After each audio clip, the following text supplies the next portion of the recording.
Greetings, Cyclone Hockey fans. Welcome to the first episode of the Murdoch Show for the month of March. I'm your host, Kevin Way, and I'm joined, as nearly always, by Cyclone Hockey General Manager and Head Coach Dr. Alan Murdoch. And as always, give you the opportunity to give us any opening remarks before we get the show rolling. And live, it just seemed like yesterday we started the first show of the season. Now we're down to the last or the second last, or maybe the third last show of the season. We've got always exciting news to cover, and this week is no exception.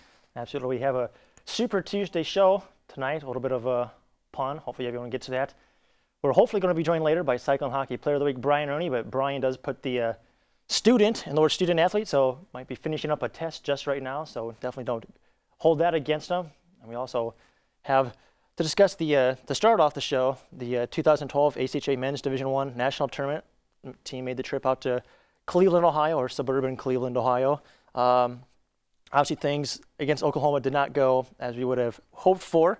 Obviously, there was an expectation heading in, since we were the 8th seed and they're the 9th seed, to be pretty close. Unfortunately, Oklahoma had the advantage with a lot of power play goals, winning 8-2. So I guess what would you say happened against Oklahoma? I think the biggest thing, we had 11 freshmen and 5 sophomores, 16 players that had never been to nationals before.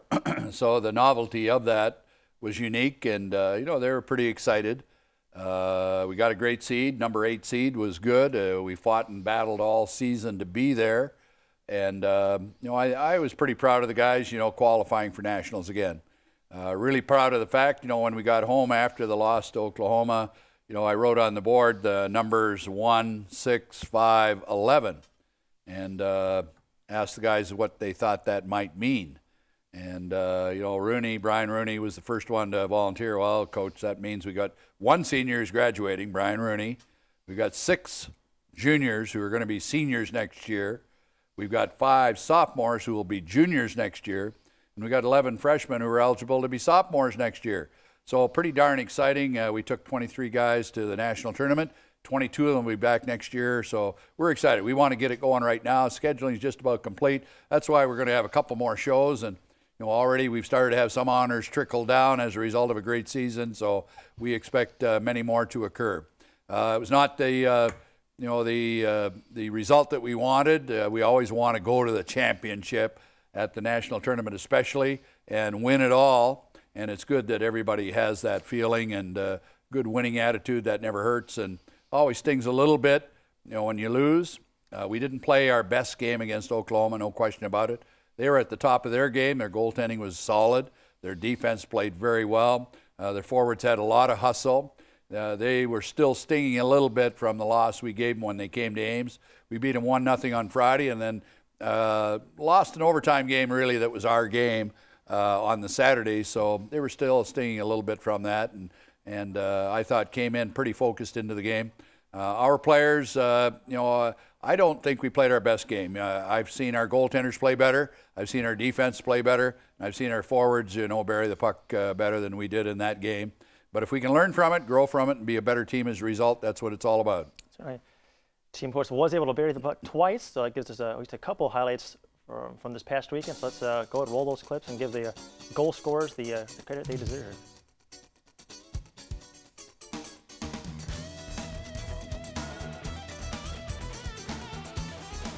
First one, shot from the point, a little bit inside the point. Dominic Toigo ends up Dominic's 8th goal of the year. Ends up tying him with Brandon Clark for the team lead amongst defensemen and goal scorer for the season. So not bad for the freshman defenseman, who's only a 92. Of course, the second goal by Mark Huber, 2-time Player of the Week for Cyclone Hockey, and an assist to Trevor Lloyd. It's great that in the highlights there, we had our cheer squad there that made the trip all the way out, all the way back. Proud of that squad as well. Absolutely. Even with the headset on, calling the game, I could distinctly hear him. So it was definitely great. Touching upon, I mentioned Dominic Toigo, finishing second in defense points. As such a youngster, he's someone we haven't talked about a lot. But had a good rookie year. Was Dominic's performance, was that a pleasant surprise this year? And I guess what can we look forward to for Dominic in the future? Oh, you bet. He, along with 10 other first-year players, still have a lot of time to develop in the next 3 years. So we look for bigger and better things from Dominic, and we look for bigger and better things from Huber and the other 9 first-year players with us. Certainly. What's some of those the better things? What are obviously sort of some of the things you look for the freshman class to improve on to help collectively take the next step? Yeah, I think they're all pretty coachable. No matter what the situation is, they're coming into a new situation at Iowa State. Most of our freshmen have played junior 2 or 3 years. And, of course, in the junior programs, not all of them go to class, go to school. It's usually they finished high school and they're continuing on with hockey, hoping to get an opportunity at a great school like Iowa State. And, the biggest shock is, we practice every day. We work out really hard on the ice. We have off-ice workouts as well. Plus, they've got to take a full class load. So that really eats up their time. They have very little free time, and it keeps them really hustling. They've got to get into the groove of the study sessions, for each of their classes, and also the workout sessions on and off the ice. So it keeps them busy, and I think a lot of them feel a little bit overloaded, but it doesn't take very long for them to get into their sophomore, junior, senior year and see that it's the best years of their life. Get that routine going as well in terms of balancing hockey, studies, and making sure you prepare yourself properly with meals, sleep, and whatnot. One of the actually, with February, there was certain losses. The team would have rather not had against Lindenwood Friday night. The night the team lost Alec Wilhelmi, Central State's Collegiate Hockey League tournament, and then of course at the ACHA tournament. And part of that obviously was that we were missing Alec Wilhelmi, and there's one of the freshmen, part of the team, maybe on his way to being most improved player of the year for the team. We haven't talked about this a lot, but now in retrospect, how did losing Alec affect the team? I think sometimes it's just a very pivotal thing. When we beat Oklahoma and lost to them in overtime, Peter Alexander was in the net. He suffered a concussion at Arizona State, and then a second concussion at Ohio University. And, that coupled with concussions he had suffered before he came to Iowa State, starts to, bring a close to a player's, opportunities. Alex Wilhelmi was in a similar situation. He was playing outstanding as a freshman. Good, solid defenseman, particularly on the penalty kill. And so against a team like Oklahoma, not having him in the lineup, was a significant difference. He's had surgery. He's had a plate put in his arm. And we hope with rehab and physiotherapy that he'll bounce back. He had a 4.0, straight A student fall semester.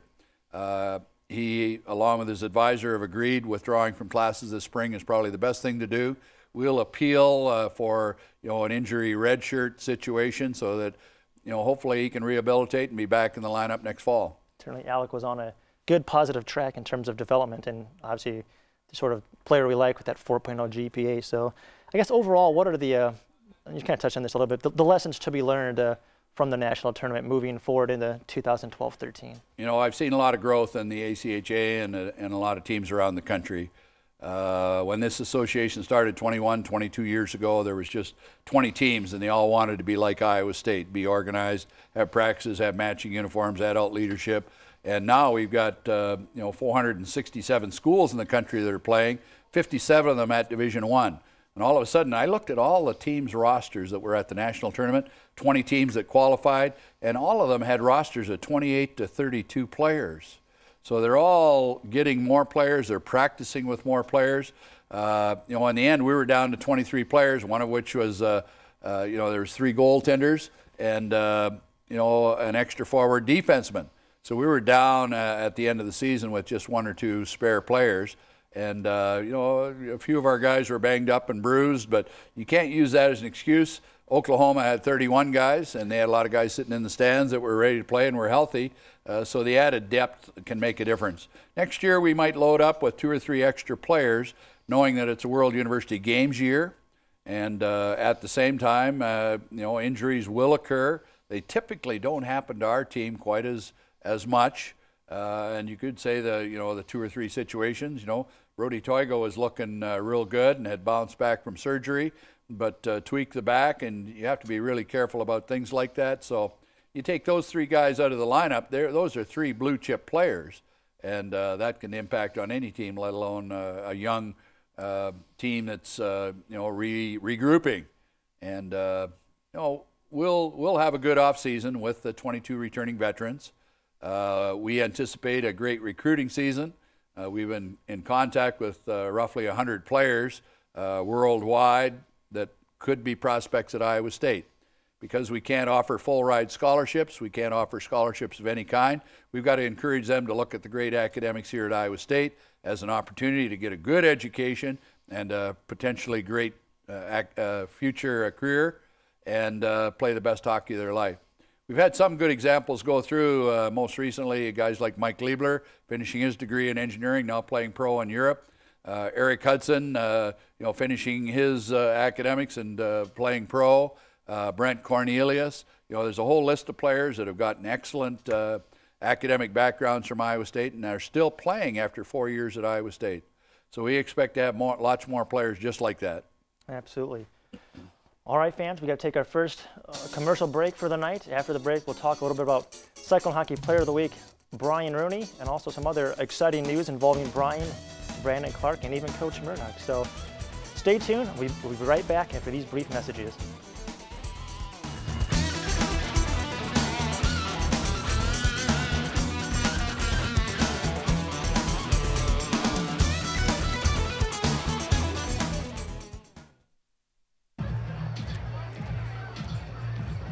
If you drive buzzed, it could cost you around $10,000. You'll face major legal fees, major fines, and steep insurance penalties. You could lose everything. Nothing kills a buzz like getting pulled over for buzz driving, because buzz driving is drunk driving.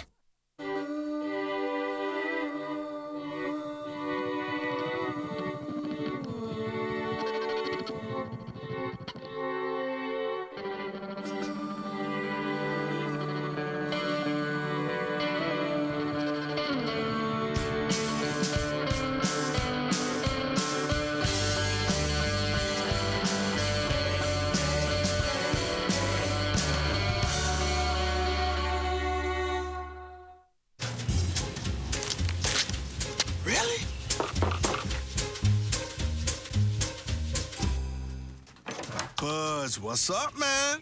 You left some leaves burning out here. Yeah, I just came in just for a second. Come on, man. If it's too hot to touch, it's too hot to leave. You could torch the whole neighborhood. It's a good point there, Smokey. 9 out of 10 wildfires are caused by humans. Only you can prevent wildfires.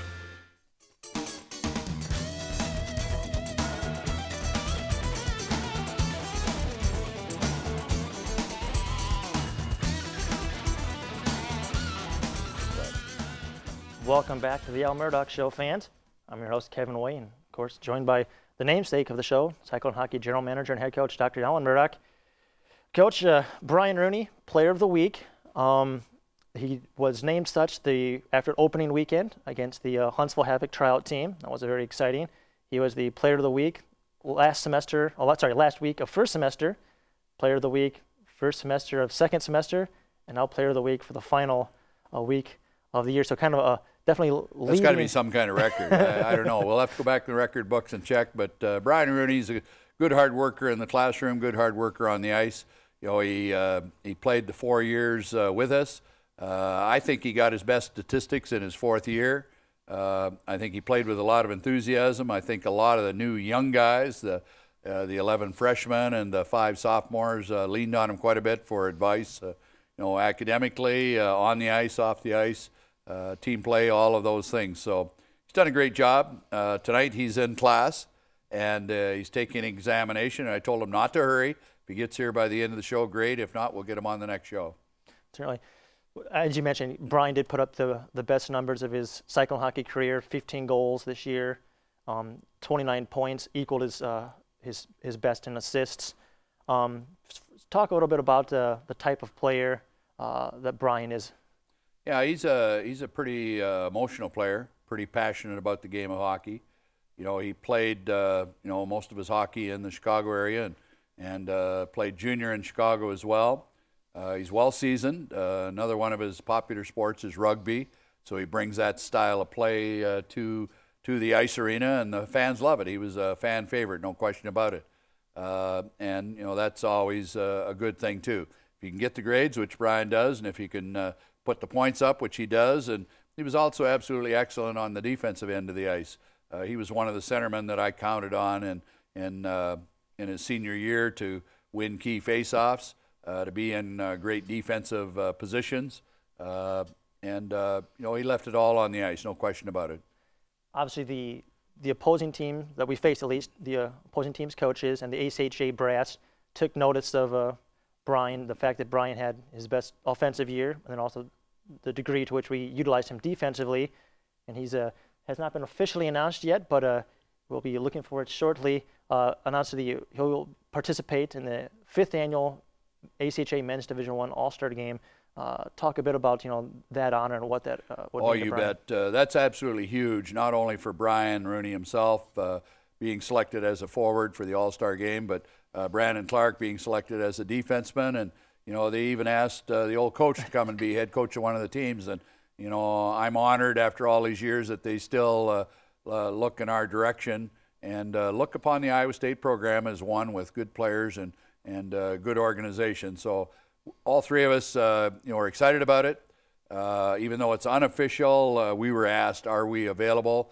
Because it is during spring break time, and all three of us are available. So we'll be headed down the road, back to Cleveland. It won't be in the same complex as we were for Nationals, different arena complex, but it's always a great show. I've been fortunate in being selected several times for that, and so it's a great honor to be asked to come back with two of my top players from the Cyclones this year, Brian Rooney, captain, and co-captain Brandon Clark, who has another year to go. So it's great. Certainly, Brian is now the 50th. He's the 6th different Cyclone to play. Well, will become the 6th different Cyclone to play. Of course, when they started it in 2008, Brent Cornelius and Adam Mueller both played. Over time, Pete McCozak played. Brent Cornelius actually played 3 years there. Adam, I believe, 2. Last year, Eric Hudson became the 4th, and Brandon Clark the 5th.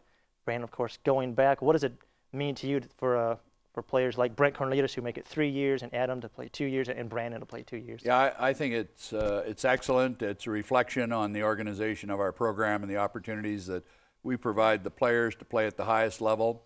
A lot of players like that have had the opportunity to go on and play in the World University Games. Actually, all the previous players that have gone to the All-Star Game, Cornelius, McCusick, Mueller, Hudson, have all played in the World University Games. This next year, I'll just touch on a subject. The World University Games was scheduled to be in Slovenia, but that's been put on hold with the tight economy.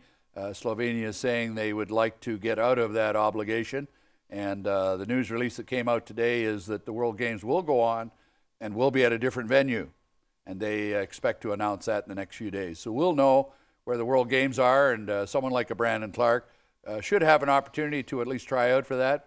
A player like Krabatsky has played very well, should have an opportunity to try out. Some of our young guys, Kazak, leading goal scorer, Buttermore, playing absolutely excellent, Feeble, those are guys that come to mind that should at least get a look. The way it'll work is next Christmas break, these players will get to go to an evaluation camp, and I think there'll be something like 44 or 48 players that'll be involved. As a matter of fact, many of the coaching staff and scouts were at the national tournament. And even though Iowa State didn't turn a lot of heads, they still recognize that a guy like Brandon Clark is very good, Kazak, Buttermore, Feeble, and right on down the line, that Iowa State always has players that are available and would perform very well at the international level. So it's an exciting time. I'm sure we'll hear more about academic awards. Our Division III team is headed down the road here in the next couple of weeks to Nationals out in New Jersey. So lots of exciting stuff about Cyclone Hockey, considering the season's just about over, but still exciting stuff going on. It's great. Certainly. You mentioned the D3 team might be the good time to bring this up. The ACHA announced the all-region members, and interestingly, our D3 team falls in the Pacific region. Obviously, if you look on a map, that's right. But as it stands, though, Scott Isman, goaltender, named to the first team Pacific All-Region, and Johnny Domina, Mike Seabold. We, of course, talked with Mike last week. Third team, and Seabold and Jordan Kalpis. And Jordan Kalpis probably worthy of being on one of those All-Region teams as well, but how many Cyclones could they put on there? Talk about how kind of rewarding it is to see those guys get those awards. I think the thing that we've tried to sell over the past 40-plus years is at Iowa State University you can get a great education, and you can also get the opportunity to play hockey at its highest level. And even if you have a tough major, a real tough major where you can't practice every day, the D3 team provides that opportunity. They practice twice a week. A lot of those players are recruited players that have come in for campus visits with their families.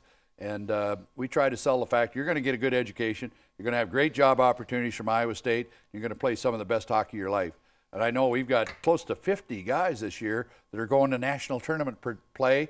And they'll bring back great experiences and great observations. And that'll make the hockey here at Iowa State and Iowa and the Midwest even richer than it's ever been. Absolutely.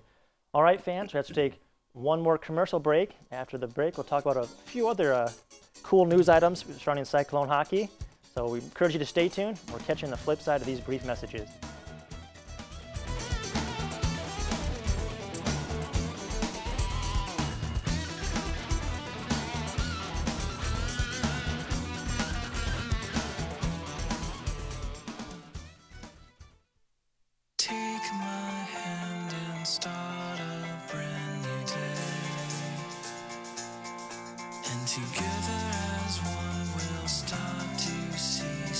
Underneath everything we are, underneath everything we do, we are all people, connected, interdependent, united.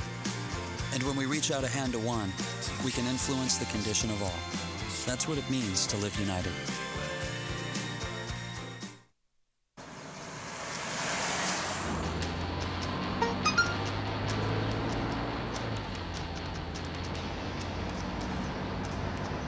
The average text takes your eyes off the road for nearly 5 seconds.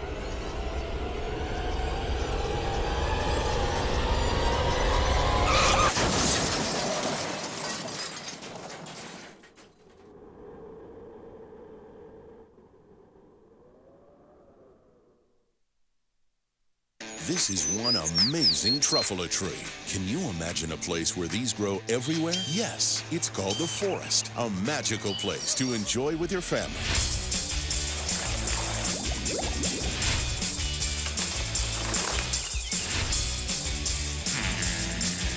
Ooh. So discover the forest and explore all the wonder that's there. Visit discovertheforest.org to find a forest near you.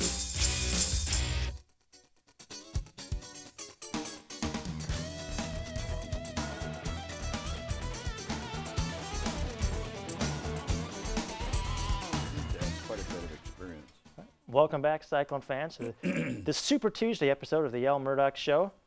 Your host, Kevin Way, still joined by General Manager and Head Coach, Dr. Alan Murdoch. Coach, we have an alumni with some exciting news here lately, and it's related to hockey.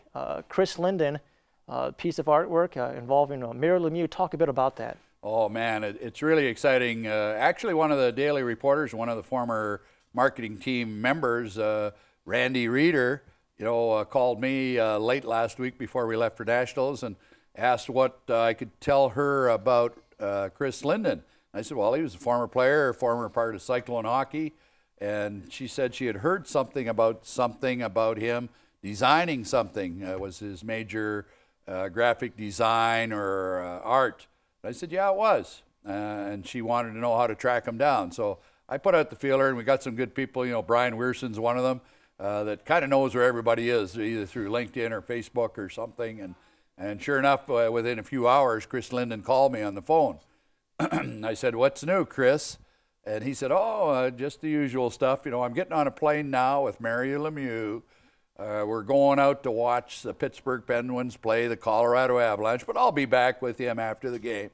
I'm thinking, holy cow, not everybody gets to fly out in a jet plane with Mary Lemieux. And I said, so what else is going on? Oh, well, there's going to be an unveiling of something that I designed, and I was fortunate enough to be involved. and that's the design of one of these big metal statues that's going to be unveiled Wednesday this week, and it's of Mary Lemieux apparently, and it was designed by our own Chris Linden, an Iowa State graduate, former Iowa State hockey player. So that's absolutely huge. Never ceases to amaze me what our former players and former graduate students, cheerleaders, marketing team members, they're just accomplishing great things all over the world. And so I jokingly said, well, Coach Murdoch probably needs one of those bronze things out in front of our arena. And he laughed and said, you bet, yeah, we'll get that done. And I said, now, granted, we'd probably have to have a huge fundraiser to do that. But anyways, we had a little fun with it. I'm going to look up and see NBC, if they record this. It's something we got to get on our website. We got to get it in our game program. That's absolutely huge. Yeah, definitely great to see Chris utilizing his major in such a high-profile way. So, speaking of high-profile, coming up soon on campus, Visha, Cyclone Hockey, involved in that often. Talk a bit about what the plans are for Cyclone Hockey and Visha this year. Man alive, we've been in Visha Parade, I think, for the past 40 years, and very visible. We get all the players, both teams, D1, D3. We get the cheer squad out there in their outfits, and the marketing team and the coaching staff. And for the past several years, we've been on the Kelly Fire engine, so we'll be loading up again this year for the Visha Parade. But it's always fun. There's literally hundreds and thousands of people that are there en route on campus, and it's just a fun event. It tends to be a week and a weekend where we have a lot of recruits in town as well. We hope they don't participate in too many of the social activities too late at night and partake in the great celebrations during the daytime. But it'll be a great week, and we're excited about it. In addition to that, we've got around 2,300 alums and supporters of Cyclone Hockey that we'll be touching base with the last week of March. Our banquet is the second last Saturday of March, but then the Monday, Tuesday, Wednesday, Thursday after that, we'll be making telephone calls to all the alums and bringing them up to date and how we're doing and what we're doing. And it's kind of funny because they love hearing from our players that make the calls and cheerleaders and the marketing team members. They just love hearing from us. And usually during the conversation, they say something like, hey, how can we help? Maybe I could send some money or make a contribution. And I work for a company that matches, so that'll help, won't it? And of course it does. It's a huge part of our program. Probably generates 10 to 15% of our total operating budget. And, that's sorely needed for all the things that we do. It's events like that is good not only for our players, but for our marketing team members, our cheer squad, and our staff, and I'm just proud to be a part of that. Certainly. It's, in closing, talk a bit about the opportunity provided, as you mentioned, to the players and to the staff member with participating in the call-a-thon, because that's that's not only just, it doesn't just help Cyclone Hockey, but it really helps the people who participate, in making those calls in their life. You bet. A tremendous number of my alums, when they get back to me, they say, it's the call-a-thon and being able to talk to people on the telephone and relate that gets them the summer jobs, it gets them the permanent jobs and the career opportunities. And without the support of all the alums and the supporters and businesses, and businesses like Pizza Pit, it's absolutely huge. The support that we get from businesses like that. And Pizza Pit is one of our favorites because, they bring pizza by at the end of the show, and I think that's why our staff is so darn big. And the pizza, I can smell it coming in the door right now. Pizza Pit, they're number one. Absolutely. All right, Cyclone fans, we thank you so much for tuning in to tonight's show. We also thank you so much for supporting us during the season. Of course, we'll be back in September for a more exciting Cyclone Hockey action. But before then, we're still going to have a couple more shows. So we'll be back in 2 more weeks for another show, and then another show a week or two after that. So thanks again for tuning in, and we'll see you in 2 weeks. Good night.